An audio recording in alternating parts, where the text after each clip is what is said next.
210वां सर्ग राजा प्रज्ञप्ति के शेष प्रश्नों के समाधान का निरूपण तथा तत्व दृष्टि से देहादि जगत की ब्रह्म मात्रता का निरूपण। मैं आकाश में अक्षय पूर्ण चंद्रमा हो, इस कामना से ध्यान करने वालों के संचित एक समय में प्राप्त हुए चंद्र रूप फलों से आकाश एक साथ अनेक चंद्रयुक्त क्यों नहीं होता। इस प्रश्न का उत्तर पहले सुनाते हैं। श्री वशिष्ठ जी ने कहा, राजन, सैकड़ों ध्यान करने वाले लोगों द्वारा अक्षय चंद्रत्व रूप फल प्राप्त होने पर जैसे आकाश सैकड़ों पूर्ण चंद्रमाओं से युक्त नहीं होता, उस प्रकार के इस मेरे कथन को सुनो। यद्यपि सत्य चंद्र बिंब का अहम भाव से ध्यान करने वाले पुरुष प्राप्तव्य चंद्रत्व में चिरकालीन ध्यान से अन्य भाव का विस्मरण होने के कारण ऐंदवों के उपाख्यान में उक्त ऐंदव व्याख्यान से सुस्थिर होकर चंद्रत्व को प्राप्त ही है, तथापि वे न तो इस आकाश तल में प्राप्त हुए और न इस चंद्र में प्रविष्ट हुए। क्यों आकाश तल में प्राप्त नहीं हुए, इस पर कहते हैं, दूसरे के संकल्प नगर में दूसरा प्रविष्ट हो, ये बात कहाँ देखी गई है, ये बताओ। संकल्प नगर में पदार्थों की प्राप्ति उसी पुरुष को होगी जिसका कि वह संकल्प नगर है। अन्य के संकल्प नगर में कदापि पदार्थों की उपलब्धि नहीं हो सकती। अलग अलग अपनी अपनी संकल्प सृष्टि के आकाशों में ही स्थित वे चंद्रमा जिनकी कला का कदापि क्षय नहीं होता है, वहीं पर प्रकाशित होते हैं। इसी चंद्रमा में मैं प्रविष्ट हूँ, ऐसा ध्यान करने वाला उपासक जो कि अंदर आत्मबुद्धि सुख से शून्य है, इसी चंद्रमा में मैं प्रविष्ट होता हूँ। इसी चंद्रमा में सबके सब ध्यानकर्ता क्यों प्रविष्ट नहीं हुए, क्योंकि ऐसा करने में लाघव है। इस प्रश्न पर कहते हैं, मैं चंद्र बिंब के सुख से युक्त होकर चंद्रमा में प्रविष्ट हो, ऐसा ध्यान करने वाला पुरुष उस प्रकार के सुख का भागी बनता है, ऐसा निश्चय है। भाव यह है कि उन सब ने वैसा ध्यान नहीं किया, यानी एक ही अमुक चंद्रमा में प्रविष्ट हुआ, सबने ऐसा ध्यान नहीं किया। किंतु तुम्हारे प्रश्न के अनुसार आकाश में अक्षय पूर्ण चंद्रमा हो, इस कामना से सबने ध्यान किया। यदि कोई प्रश्न करे कि अन्य प्रकार से ध्यान करने पर अन्य प्रकार का फल क्यों नहीं होता, तो इस प्रश्न पर कहते हैं, ध्यान करता जैसा दृढ़ संकल्प होकर स्वभाव का ध्यान करता है, उस स्वभाव का अविनाशी साक्षी संविद वैसे ही अनुभव करती है, उससे विपरीत अनुभव नहीं करती। जायन्त्वे स्वयं कालम, इस प्रश्न का भी पूर्वोक्त युक्ति से ही समाधान करना चाहिए। यूँ अति उपदेश कहते हैं, जैसे सकल ध्यान करताओं का अपने अपने संकल्पानुसार चंद्रत्व पृथक पृथक भासता है। साधव साधि रूहे भृतु संस्थिता तपसा परा, इस प्रश्नांश में भी यही समाधान है, ऐसा कहते हैं। जो साध्वी स्त्री ध्यान में लाखों ध्यानकर्ताओं की स्त्री बनी, उसकी काल्पनिक अनुभूति उसके अंतःकरण उपाधि साक्षी में स्थित है। घर से बाहर निकले बिना जीव सप्तद्वीप का पति कैसे हुआ, इस प्रश्न का भी इससे समाधान हो चुका है, ऐसा कहते हैं। जो घर से बाहर न निकला वह जीव सप्तद्वीपेश्वर होकर स्थित है, उसका भी अपने चिदाकाश में वह कल्पना सिद्ध राज्य भासता है। जब ये हम लोगों का दृष्टिगोचर जगत भी सारा का सारा जन्म सर्वज्ञ ब्रह्म की कल्पना मात्र शून्य निराकार और शांत है, तब उपासकों द्वारा कल्पित जगतों में क्या अन्यथा इससे विलक्षण सत्यता होगी, जिससे वहाँ असमंजस होगी, ये अर्थ है। हे राजन, दान, अंत्येष्टि कर्म, तप, जप आदि मूर्त रहित कर्मों का परलोक में मूर्तिमान फल कैसे होता है, ये जो तुमने कहा उसका उत्तर ये कहा जाता है, सुनो। दान आदि के अंकित बुद्धि वाले अमूर्त जीव परलोक में स्वप्न के समान मूर्तिमान से प्रतीत हो रहे अनुत्पन्न फल को देखते हैं, जिसकी मूर्ति के आकार की कल्पना चित्त से ही की जाती है। ये राजन, मन और इंद्रियों से वेदना तथा अवेदनाकार भ्रांति होती है। उस भ्रांति की विषय प्राप्ति के लिए वह चिन्मात्र मन सहित कर्मेंद्रियों से स्पंदन और अस्पंदन रूप होता है, किंतु उस भ्रांति की निवृत्ति होने पर निर्मल शांत चिद्रूप आत्मा ही शेष रहता है। इस श्लोक में अनुष्ठित किए गए दान से परलोक में चित्त प्रतिभा स्वरूप तत्त फल प्राप्त होता है, उसको संकल्प स्वरूप जीव प्राप्त करता है, ऐसा विद्वान जन कहते हैं। फिर वह फल परलोक में क्यों नहीं मिले? इस कल्पना में संसार में अनुष्ठित दान से पूर्वोक्त अकृत्रिम संकल्प ही परलोक में चारों ओर चिन्मात्र रूप भोग ऐश्वर्य आदि दान फल हो, अथवा अदान से दरिद्रता आदि अदान का फल हो, उसमें कोई विरोध नहीं है। यो सब असमंजसों का परिहार हो गया, ये अर्थ है। सब प्रश्नों का स्वमुख से अथवा अर्थ समाधान कर जगत का ब्रह्म ही तत्व है, यो उपसंहार करते हैं। हे राजन, जैसा तुमने मुझसे पूछा था उसके अनुसार ये सब मैंने तुमसे कहा। ये सारा का सारा निराकार जगत चिन्मात्र की कल्पना ही है। देह में ही चित्त की अभिव्यक्ति दिखाई देती है, अनभिव्यक्त चित्त में भ्रांति आदि नहीं दिखाई देती। दृष्टि सृष्टि के आदि में भ्रांति की यदि सिद्धि हो ले तो देह की सिद्धि हो, और देह सिद्धि से भ्रांति की सिद्धि हो, यो अनुन्याश्रय दोष समझ रहे प्रतिज्ञ। राजा ने प्रश्न किया। राजा ने कहा, भगवान सृष्टि के आदि में चिन्मात्र देह शून्य चैतन्य और उसके द्वारा की गई देह कल्पना कैसे भासती है? देह के बिना चित्त की अभिव्यक्ति ही नहीं हो सकती। क्या कहीं दीवार के बिना दीप प्रभा पर प्रकाशित है? जड़ शरीर चित्त का अभिव्यंजक नहीं है, ये तत्वज्ञानी का पक्ष है, क्योंकि उसकी दृष्टि में जड़ की ही प्रसिद्धि नहीं है। ब्रह्म सर्वज्ञ होने से सदा ही अभिव्यक्त चैतन्य वाले देह आदि सबकी कल्पना करता है। इस अभिप्राय से उत्तर देते हैं। श्री वशिष्ठ जी ने कहा, है महाबुद्धि, तुमने देह शब्द का जो अर्थ जाना है वह तत्वज्ञानी के प्रति वैसे ही असंभव है जैसे कि आकाश में पत्थरों का नाचना असंभव है। जो ही ब्रह्म शब्द का अर्थ है वही देह शब्द का अर्थ है। जैसे अम्बु और नीर शब्दों के अर्थ का भेद नहीं है, यानी दोनों शब्दों का अर्थ एक जल ही है, वैसे ही ब्रह्म और देह शब्दों के अर्थों में भी भेद नहीं है। स्वप्न देह के सदस्य ये शरीर ब्रह्म ही है, उससे भिन्न नहीं है। शंका, स्वप्न में भी ये न्याय समान है, अतः स्वप्न देह भी इस देह के समान ही ब्रह्मरूप ठहरा। ऐसी दशा में स्वप्नाभ यो भेद को सिद्ध सा बनाकर दृष्टांतोक्ति कैसी? समाधान, स्वप्न का दृष्टांत तुम्हारे समझने के लिए दिया है। वास्तव में स्वप्न देह भी ब्रह्म ही है। स्वप्न का मुझे समझने में कैसे उपयोग है, इस प्रश्न पर कहते हैं, स्वप्न का अर्थ तुम्हें अनुभूत है, इसलिए स्वप्न के द्वारा तुम्हें समझाया जाता है। स्वप्नभूत भस्म के साथ बाधित अर्थ के साथ चिद्रूप से भासमान सृष्टि से साद्रूप कदापि नहीं है। स्वप्न में कौन ये देह है, किसके ये स्वप्न पदार्थ हैं, अथवा कहाँ स्वप्न बुद्धि है? ज्ञानी द्वारा अबुद्ध ब्रह्मरूप स्वप्न से अज्ञानी को बोध कराया जाता है। ब्रह्म पदवी में न जागृत है, न स्वप्न है, न सुसुप्ति है और न अन्य कुछ भी है, किंतु मनवाणी से अगोचर विराट विश्व तथा तेजस सबका प्रलय होने पर अवशिष्ट यानी तुर्य रूप सबके प्रलय का अधिष्ठान तुर्य ओकार लक्षण परम पुरुषार्थ स्वयं प्रकाशित आकाश ही इस तरह विश्व के रूप में भासता है। जो ये विश्व आज इस प्रकार भाषितता सा दृष्टिगोचर होता है वह नहीं भासता है। सच्चिदानंद रूप से पूर्व भास हुआ भी वह स्वरूपतः वैसा ही भासता है।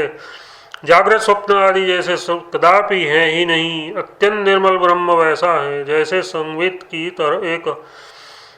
की एक प्रदेश से दूसरे प्रदेश में प्राप्ति होने पर मध्य में दो प्रदेशों के अंतराल में संवित का स्वरूप निर्विषय रहता है, वैसे ही द्वैत अद्वैत आदि ये सब कुछ निर्विषय चिन्मात्र है। अज्ञानी की दृष्टि से अन्यत्र यानी ज्ञानी की दृष्टि में चिन्मय स्वप्न द्वैत अद्वैत शुभ अशुभ आदि सब कुछ की आवरण शून्य चिन्ह मात्र से तुलना की जा सकती है। शून्य पदार्थों की उपलब्धि, भान मतलब सृष्टि, अभान मतलब प्रलय, द्वैत अद्वैत, असत और सत, सब कुछ परम पदार्थों, सब कुछ परम चिदाकाशी है। पूर्ण परम ब्रह्म परमात्मा से पूर्ण जगत का आविर्भाव होता है। पूर्ण ही यह स्थित है, न तो इसका भान हुआ है और न अभान हुआ है, किंतु स्फटिक शिला के घनीभूत मध्य के समान ये चिन्मात्र घन है।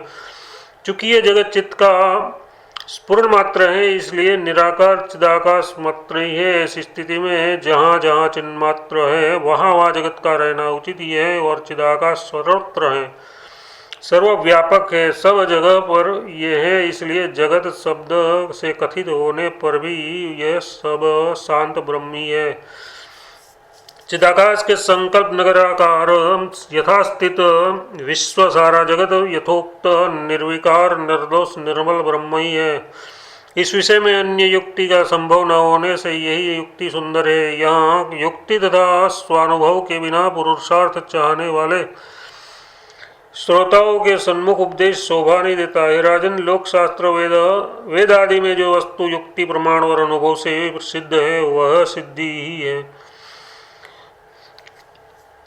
वेद आदि में वस्तु युक्ति प्रमाण और अनुभव से सिद्ध है वह सिद्ध ही है, उसका त्याग करना उचित नहीं है। ऐसी परिस्थिति में सद्रूप से वेद आदि में सिद्ध ब्रह्म का सद्रूप से ही स्वीकार करना चाहिए, तथा वेदादि में असद्रूप से सिद्ध द्वैत का असत रूप से स्वीकार करना चाहिए। ये अर्थ है, जब चरम साक्षात्कार वृत्ति रूप ज्ञान से सारा का सारा जगत यथास्थित ही विलीन हो जाता है, तब पहले ब्रह्म भिन्न रूप से परिज्ञान विश्व ही इस प्रकार से ब्रह्म रूप से परिज्ञात होकर ब्रह्मता को प्राप्त होता है।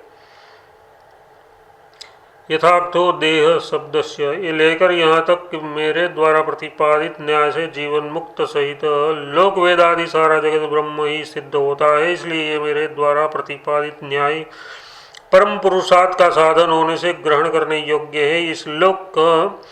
इस केवल अपरिज्ञात आत्मरूप संसार वृक्ष में, संसार रूपी पीपल के पेड़ में परिज्ञात चिदाकाश ही है, उससे अणुमात्र भी भिन्न नहीं है। वह परिज्ञात चिदाकाश रूप में ही क्रमशः त्रिजगत रूप बंधन और मोक्ष हूँ, ये निर्णय है। यानी अपरिज्ञात ही त्रिलोकी रूप बंधन है और परिज्ञात चिदाकाश ही मोक्ष है। यदि कोई कहे कि चिदाकाश परिज्ञात मात्र मोक्ष कैसे है, तो इस पर कहते हैं, परिज्ञात से यथा स्थित ये दृश्य पानी में डाले हुए नमक के ढेले की तरह विलीन हो जाता है। दृश्य रूप से अस्त को प्राप्त हुए ज्ञानी का शिला की तरह मौन यानी वाणी आदि से अगम्य दृक् मात्र स्वरूप शेष रह जाता है। लोक में जीवन मुक्त पुरुष में, शास्त्र में और वेद आदि में जो वस्तु सिद्ध है वह सिद्ध ही है। सैकड़ों विचारों से निश्चित है कि वही वस्तु स्वानुभव से जानी जाती है, अतः वह परम पुरुषार्थ रूप से फल देती है। उसकी प्राप्ति होने पर अन्य अर्थ के परित्याग मात्र से एकमात्र तन्निष्ठ होना ही उपाय है, उससे अवश्य ही उसकी प्राप्ति होती है, ऐसा कहते हैं। सकल वस्तुओं के निराश द्वारा जिस वस्तु का चिरकाल तक ध्यान किया जाता है उसकी अवश्य ही प्राप्ति होती है। लौकिक कार्यों में भी अन्य भावित वस्तु वैसे ही अवश्य प्राप्त होती है। लौकिक कार्य असत्य है लेकिन मोक्ष सत्य है। इन दोनों में यह अवान्तर भेद भले ही हो, किंतु साधन के उद्योग और उसके फल का अनुभव दोनों में समान है, उसमें कोई अंतर नहीं है। इस अभिप्राय से कहते हैं, जो वस्तु जैसे अनुभव में आती है उसकी प्रतीति भी वैसी ही होती है। वह सत्य हो चाहे असत्य हो, जब तक उसकी उपलब्धि रहती है तब तक ज्यों की त्यों रहती है। महात्मन, इस प्रकार मैंने तुम्हारे महाप्रश्नों का मन विचार फल भूत निर्णय रूप ये समाधान कहा। तुम इस मार्ग के पथिक बनो, इससे शीघ्र ही तुम मन में शांति, शरीर में निरोग और इंद्रियों में निर्व्यसन होकर और अधिक सर्वश्रेष्ठ हो। 210वां सर्ग समाप्त।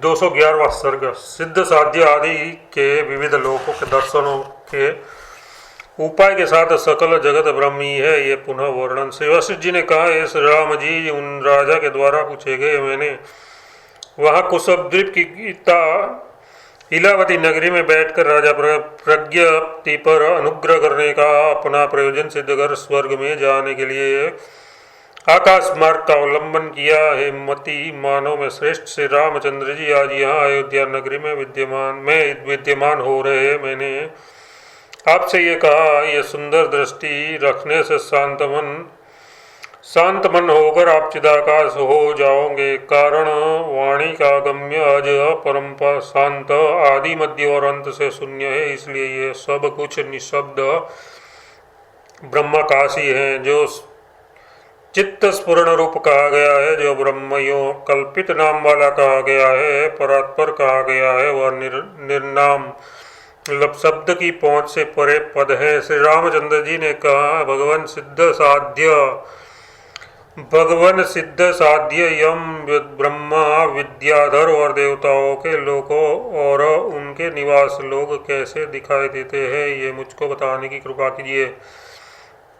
श्री वशिष्ठ जी ने कहा, वत्स श्री रामचंद्र जी, सिद्ध साध्य यम ब्रह्मा विद्याधर देवताओं तथा अनन्या पूर्व महामहिम प्राणियों के लोगों को प्रत्येक रात में, प्रत्येक दिन में, सामने पीछे ऊपर और नीचे चुड़ाला के उपाख्यान में कही गई धारणाओं से देखने से आप देखते हैं और उक्त रीति से न देखने पर नहीं देखते हैं। सिद्धों के लोगों को दो प्रकार के हैं, एक तो है ये महदलोक जनलोक और तपोलोक और सत्यलोक नामधारी, ये बहुत दूर है, और दूसरे है सर्वत्र संचार करने वाले सिद्धों के संकल्प से बने हुए, वे संकल्प लोग कहलाते हैं और वे सर्वत्र है, इससे सारा विश्व व्याप्त है। उन दोनों प्रकार से सिद्ध लोकों के दर्शन में धारणा अभ्यास ही कारण है, और वह धारणा अभ्यास आपको प्राप्त नहीं है।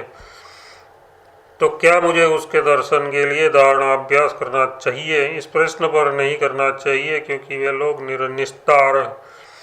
निस्सार हैं, यो दर्शाते हैं। जैसे ही सिद्धों के ये काल्पनिक लोक है, वैसे ही हमारी ये लोक भी केवल कल्पना मात्र सिद्ध है।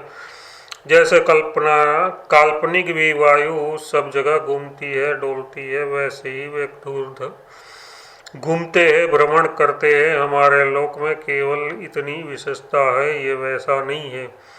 आपको रात दिन जो स्वप्नलोक संकल्प लोक प्रतीत होते हैं, वे ही सिद्ध लोक के रूप से प्रसिद्ध हैं।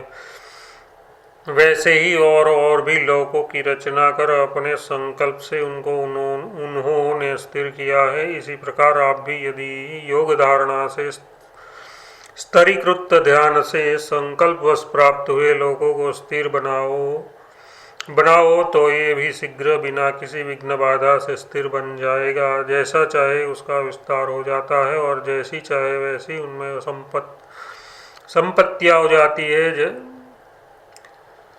यदि पुरुष दृढ़तम संकल्प से, यानी अन्य ध्यानकर्ता से बढ़े चढ़े संकल्प से विशिष्ट रहता है, तो वह सिद्धों के समान ही उन्हें स्थिर देखता है। उन सिद्ध लोगों ने जिस पूर्व जन्म की धर्म संपत्तियों से लोग स्वर्ग में जाते हैं, उन साधन संपत्तियों से उन लोगों को चिरस्थायी बनाया है, यो उनके वे लोग अनायास सिद्ध है। किंतु जिन अन्य लोगों ने अनित्य साधनिक धारणा अभ्यासों से ध्यान विश्राम के विषय में प्रयत्न किया है, वे बड़े क्लेश से इन लोकों को स्थिर कर पाएंगे। सारा जगत सदा निराकार निर्विकार संशांत चिदाकाश ही है। जिसने जैसा दृढ़ निश्चय किया, उसकी दृष्टि से वैसा ही स्फुरित होता है, उससे अन्यथा नहीं होता। अनिश्चय ये जगत भासता ही नहीं, अनिश्चित जगत में है या नहीं है, इस प्रकार का तर्क ही नहीं उठता। अतः एवं शून्य निराकाश तथा निरोध न करने वाला यह जगत परमाकाश ही है। जो वस्तु दृढ़ निश्चय से भासती है, वह चित्त स्वभाव होने से भास रूप ही भासमान दिखाई देती है, किंतु असंविदत इस विश्व में स्वभावतः चित्त सत्ता और स्फुरित की व्याप्ति नहीं है, इसलिए यह शून्य और निराकार है। कार्य कारण से बल से ही उसकी दूसरी सत्ता होगी, ऐसा तो कदापि संभव नहीं है, ऐसा कहते हैं। कार्य कारण भाव से इसकी अन्य सत्ता होगी, ऐसा यदि कहो तो उसकी तो यहाँ कथा ही क्या है। सृष्टि के आदि में प्रलय को प्राप्त हुए आकाश से अनंत विश्व की उत्पत्ति क्या और कैसे संभव है। आकाश में तो भूत भुवन आदि वस्तु उत्पन्न हुई सी दिखाई देती है, वह आकाश में आकाश ही उस प्रकार उत्पन्न सा जचता है, इसलिए उसमें एकत्व द्वित्व की कल्पना भी दुर्लभ है। कार्य कारण भाव तो बहुत दूर की बात रही, ये भाव है वह ब्रह्म जैसा ही था, ठीक वैसा ही रहता है, जिसमें किसी प्रकार का विकार नहीं आता। जैसे स्वप्न में चिदाकाश अपने स्वरूप से च्युत हुए बिना स्वप्न पदार्थ का विवर्त अधिष्ठान है, वैसे ही चिदाकाश अपने स्वरूप से प्रच्युत या विकृत हुए बिना ही विवर्त अधिष्ठानी है, न तो कारण है और न विकारी है। संकल्प में चित्त जैसे आकार की कल्पना कर पर्वत लीला से उदित होता है, वास्तव में न वह पर्वत है और न वह आकाश है, वैसे ही ब्रह्म में जगत की स्थिति है। अतः एवं अपनी दृष्टि से व्यापार शून्य भी जीवन मुक्त पुरुष व्यवहार में तत्पर से प्रतीत होते हैं, वास्तव में वे व्यवहार परायण नहीं रहते, ऐसा कहते हैं। काष्ठ के समान मौन धारण कर रहे हुए भी ये महामती जीवन मुक्त जो पुरुष कठपुतली की तरह व्यवहार करते हुए से प्रतीत होते हैं, जैसे जल में जल से अनन्य अभिन्न भी तरंग आवर्त आदि वृत्तियाँ रहती है, वैसे ही ब्रह्म में अनन्य ब्रह्म से अभिन्न सृष्टिया स्थित है। जैसे वायु में अनन्य वायु से अभिन्न तथा अमृत स्पंदन रहता है, जैसे आकाश में अनन्य तथा अमूर्त शून्यता है, वैसे ही ब्रह्म में अनन्य तथा अमूर्त सृष्टिया है। जैसे संकल्प नगर निराकार होते हुए भी सामने भाषित होता है, साकार होने पर भी निराकारी है, वैसे ही ब्रह्म में स्थित ये जगत भी निराकार होने पर भी सामने साकार सा खड़ा है, यूँ साकार होने पर भी वास्तव में निराकारी है। ये त्रिजगत भले ही चिरकाल से अनुभूत हो और भले ही अर्थ क्रियाकारी भी हो, तो भी ये स्वप्न नगर के समान निराकार तथा शून्य है। जैसे संकल्प नगर के व्यवहार काल में जो ही चित्त का संकल्प है वही संकल्प नगर है, वैसे ही जो ये निर्मल ब्रह्म है वही यह दृश्यमान संसार है और वही जगत कहा जाता है। चिरकाल से नित्य अनुभूत भी ये जगत रूप पदार्थ वैसे ही कुछ भी नहीं है, जैसे कि पुरुष का स्वप्न में अपना मरना स्वयं चिर अनुभूत होने पर भी कुछ है ही नहीं। जैसे स्वप्न में मरे हुए पुरुष को अपना दाह संस्कार भी असत ही दिखाई देता है, वैसे ही पर ब्रह्म में दिखाई दिया जगत सत है। पर ब्रह्म में दिखाई दिया जगत सत्य के समान भासमान होने पर भी असत ही है।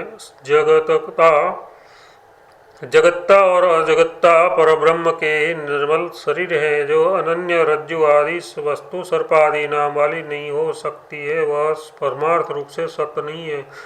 हे श्री रामचंद्र जी, सिद्ध लोगों को भोग आदि का फल मेरे द्वारा वर्णित रीति से ही कल्पना मात्र हो अथवा अन्य मुनियों द्वारा वर्णित प्रकार से अन्य प्रकार से ही हो अथवा नहीं हो, तथापि जीवन मुक्ति को प्राप्त हुए आपका उनके विषय में कौन आदर है। सिद्ध आदि रूप तुच्छ फल में आप पुरुषार्थ बुद्धि का त्याग कीजिए, क्योंकि आपको ब्रह्मत्व का ज्ञान हो चुका है। अतः आपको केवल मात्र माया रूप वाले सिद्ध लोकों के वैभव को जानने के लिए वृथा परिश्रम नहीं करना चाहिए। 211वां सर्ग समाप्त। 212वां सर्ग ब्रह्म की अहम भाव कल्पना हिरण्यगर्भ है, उसका संकल्पमय ये त्रिजगत है, इसलिए यह ब्रह्म ही है। यह वर्णन ब्रह्म में पहले समष्टि अहंकार रूप हिरण्यगर्भ की सी कल्पना हुई, तदनंतर उसके उदर में व्यष्टि जीव जगत की कल्पना हुई, इसीलिए समस्त जगत ब्रह्म विवर्त मात्र ही है, ये आपाद दर्शन से स्थूल दृष्टि से सिद्ध है, किंतु परमार्थ दृष्टि से न हिरण्य गर्भ है, न जीव है, और न अथवा न जगत ही है, केवल नित्य निर्मल चिदानंद सच्चिदानंद एक रस संपूर्ण पूर्ण ब्रह्म ही स्थित है। यूँ सकल वेदांतों के निर्गलित मतलब निचोड़ रूप अर्थ का प्रतिपादन करने के लिए प्रस्तुत होते हैं। श्री वशिष्ठ जी ने कहा, श्री रामचंद्र जी ब्रह्माकाश चित्त होने से स्वयं ही पहले मैं अहंकार समिष्टि रूप हिरण्य गर्भ हूँ, यूँ अपने को जानता सा है, उसका वैसा स्पूर्ण रूप वेदन ही परमेष्टि रूपता यानी हिरण्य गर्भता है। उस हिरण्य गर्भ का संकल्प ये त्रिजगत है। केवल माया के इतने से अपराध से ब्रह्म अब्रह्म नहीं हो सकता, अतः एवं हिरण्य गर्भ आदि कुछ भी अन्यथा ही नहीं, ऐसा कहते हैं। ऐसी परिस्थिति में न तो ब्रह्म उत्पन्न हुआ और न ये दृष्टि का विषय जगत ही उत्पन्न हुआ। अज परम ब्रह्म ही पूर्णवत ज्यों का त्यों स्थित है। यदि हिरण्य गर्भ आदि कुछ भी नहीं था तो वह संवित में कैसे स्फुरित होता है। इस प्रश्न पर कहते हैं, संवित में जो जगत रूप भासता है वह प्रातिभाषिक ही सत्य है, उसकी पारमार्थिक सत्ता नहीं है, वह परम मृग तृष्णा के समान मिथ्या ही है, दिखाई देने पर भी असत ही है। सृष्टि काल से लेकर शून्य ये भ्रांति उदित हुई है अथवा वह भी उदित नहीं हुई है। भ्रांति कहाँ से है और क्या है? वह जगत निर्विकार ब्रह्म ही है।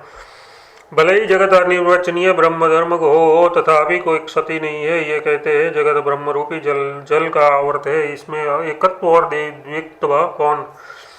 क्या कहीं आवर्त और जल में भेद है? और जब द्वैतता का अभाव है तथा एकता कहाँ? क्योंकि एकता द्वैत की अपेक्षा करती है। खंड परमात्म शांत व ब्रह्मचित्त होने के कारण परम स्फुरण स्वभाववश अहम यो हिरण्य गर्भता को जानता हुआ वैसे ही अपने को अर्थ सा चेतता है। जैसे कि विस्तृत आकाश अपने अंदर स्थित अपनी शून्यता को जानता है, जैसे पवन अपने अंदर स्थित अपने स्पंदन को जानता है, जैसे अग्नि अपने अंदर स्थित अपनी उष्णता को जानती है, और जैसे हम पूर्णेंदु मतलब पूर्णचंद्र अपने अंदर स्थित अपनी शीतलता को जानता है, वैसे ही ब्रह्म अपनी सत्ता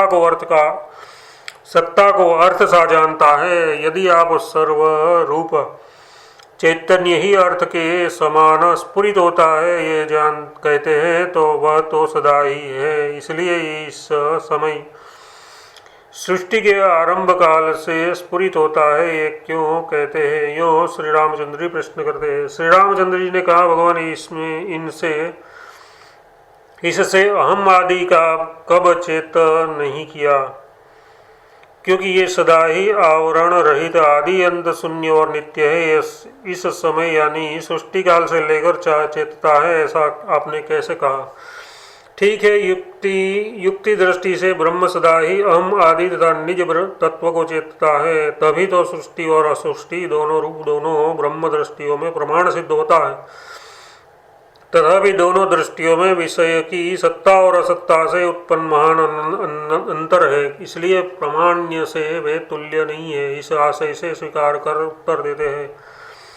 इस प्रकार ये ब्रह्म सदा ही एक इस स्वरूप स्फुरण तथा अहमादि अहंकार समष्टि को चेतता है, क्योंकि अनादि अनंत चैतन्य को स्वरूप चैतन्य से विद्या से स्वरूप स्फूर्ति में और अविद्या से अहम आदि के स्फुरण में दूसरे की कोई अपेक्षा नहीं है। सर्ग और असर्ग आकाश रूप ब्रह्म सर्वत्र और सदा है। अविद्या दृष्टि से ये ब्रह्म कदापि ज्ञात नहीं होता और विद्या दृष्टि से ये सर्ग कुछ नहीं है, तो विद्या मिश्र दृष्टि में ब्रह्म कैसा चेतता है? इस पर कहते हैं, जैसे पवन और स्पंदन चंद्र और शीतलता शून्यत्व तथा आकाश अन्य स्वरूप भिन्न रूप है, वैसे ही ब्रह्म तथा अहंकार आदि जगत अभिन्न रूप है। अतः वह कब अपने स्वरूप को नहीं चेतता है? चूंकि जगत निर्विकार आदि अंत शून्य ब्रह्म रूपी है, इसलिए जगत की सदा ही ऐसी ही सत्ता है,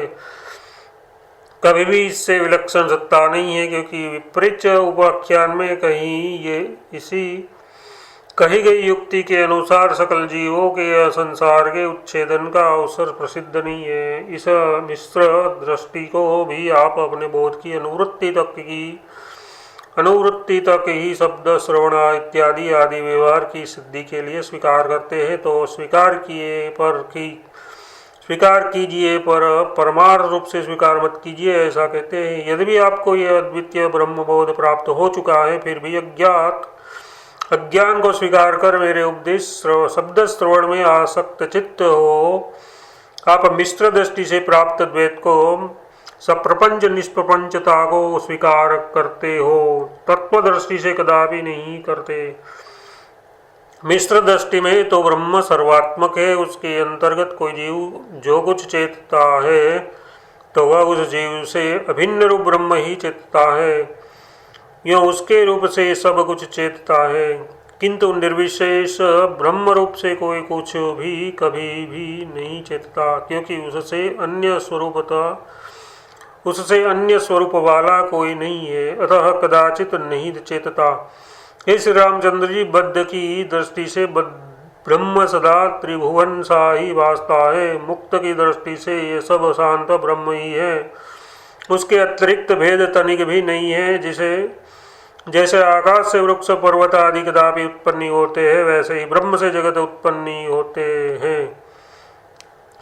ये निश्चय कर आप परम शांति को प्राप्त होइए। जब तक उपदेश श्रवण में प्रवृत्ति है, तभी तक मैंने मिश्र दृष्टि को स्वीकार किया है, ऐसा कहते हैं। यदि संदेह के अवसर पर उपेश्य के उपदेश के लिए अल्पमति बनकर जब तक आपको ज्ञान प्राप्ति न हो तब तक भेद मानते हो, तो मानो इसमें कोई हानि नहीं है। प्रबुद्ध तत्वज्ञानी होने पर ब्रह्म रूप आपके लिए न शास्त्र आदि है, न शब्द बुद्धि है, तथा अहंकार और उसके संकल्प जगत रूप प्रजापति की ये भेद बुद्धि तथा बुद्धि भी आपको न होगी, या कुछ भेद बुद्धि शांत हो जाएगी। श्री रामचंद्र जी ने कहा, भगवान एतद् ब्रह्म कदा नाम इत्यादि जो मैंने आपसे प्रश्न किया था, उसका हल में आपकी युक्ति से पा चुका। अब आप कृपा करके प्रस्तुत समष्टि अहंकार आदि के अध्यास का निरूपण कीजिए, जिसका कि आपने मेरे बोध के लिए पहले प्रस्ताव किया था। उस परम पद में अहंकार के चेतित होने पर आगे क्या होता है? आप सर्वज्ञ होने से सब कुछ जान चुके हैं और मैं आपके उपदेश के श्रवण में ललायित हूँ, अतः मुझे तृप्ति नहीं होती। श्री वशिष्ठ जी ने कहा, वत्स श्री रामचंद्र जी, इस परम पद में अहंकार का स्फुरण होने पर उसमें आकाश का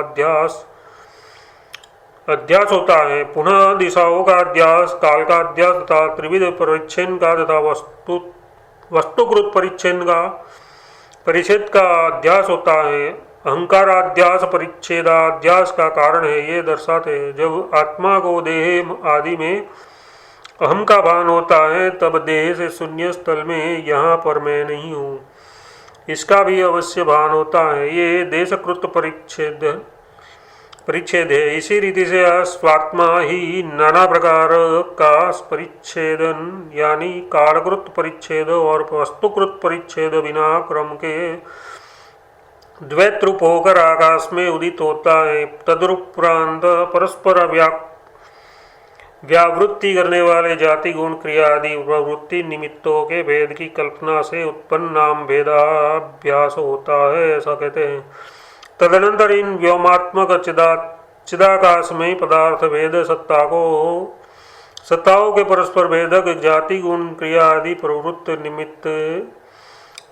निमित्त के भेद से नाम बुद्धि यानी वाचक शब्दों का अध्यास होता है, पर वास्तव में ये सब चिदाकाश ही है। इस प्रकार निराकार इस परम पद में अहम भाव से देश काल आदि की कल्पनाओं के सिद्ध होने पर यानी उस परम पद के देश काल कल्पना रूप होने पर जो ये दृश्य नाम का प्रकाश रूप वेदन भासता है, उसमें अहम भाव से जीव साक्षी चित्त में आवरण के अभाव से सर्वत्र स्वाभाविक चित्त की अभिव्यक्ति होने से तत्त स्थान में जगत के आकार से ब्रह्म ही अब्रह्म रूप से संसार रूप से विराजमान होता है। हे श्री रामचंद्र जी, जीव और जगत भाव से शून्य शांत जन्म रहित एक अविनाशी ब्रह्म ही जीव कल्पना की इसी भावना कर जीव भाव का अध्यास कर आवरण शून्य जीव साक्षी चिदाकाश में ही जब तक अत्यंत विस्तृत दृश्य को देखता है तब तक कि आत्मज्ञान होने से तत्व ज्ञान का उदय नहीं होता है। 112वां सर्ग समाप्त।